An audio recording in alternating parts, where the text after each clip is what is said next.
What do you think of the community work that is being done by music organisations?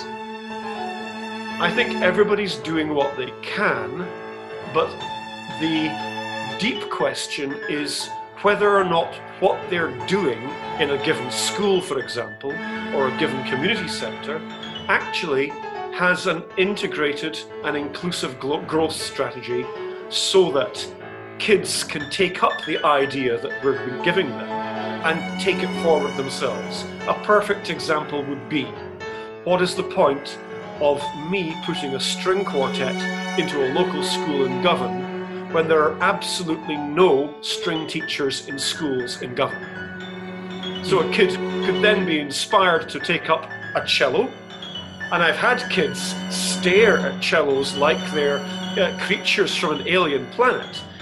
It's a really exciting moment to see a child look at a cello for the first time in their lives and then hear it being played in front of them.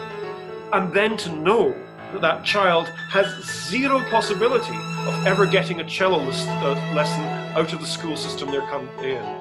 That's heartbreaking, and it makes me really think very deeply about strategic engagement with areas of deprivation, or in fact any areas. Can any kid or any person who's encountering an education or community project from an orchestral ensemble really follow that through meaningfully if they so choose to? It's that question of continuity, of having it be something more than just an event and then not being able to be carried forward. What do you think needs to change in order to allow for this continuation and for this supporting of the work that's being done? Obviously, the quick answer to that question is free music tuition in schools across the whole of Scotland. The second question is how organisations that are third sector charities that purport to support people in need in one way or another then build up a codependent relationship with the people they're supposed to be helping. And one sees this across the board, not just in music, but across every form of charitable assistance to people in need, that the parachuting professional concept, the specialist who, just because of the world of work, travels from one part of town to another, like for example from Bishopbriggs to Govan, because that's where their job is and that's where they live, they will see Govan in an office from 9 o'clock till 5. They will see clients in a very regimented, organised, professionalised office environment or consultation environment. And that's fine in order to do your job.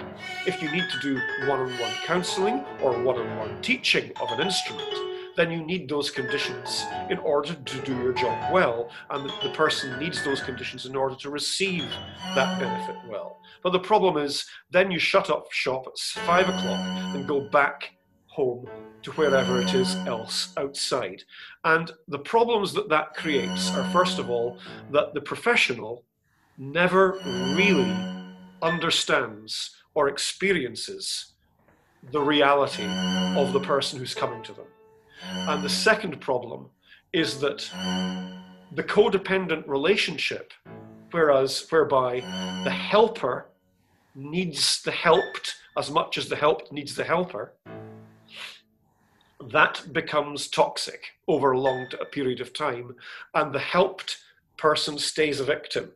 And the helped person never seems to be able to be given the apparatus, the means and way to move up in the world beyond their situation to a better place in life. And so it's always this cat and mouse game of how much are you really helping somebody?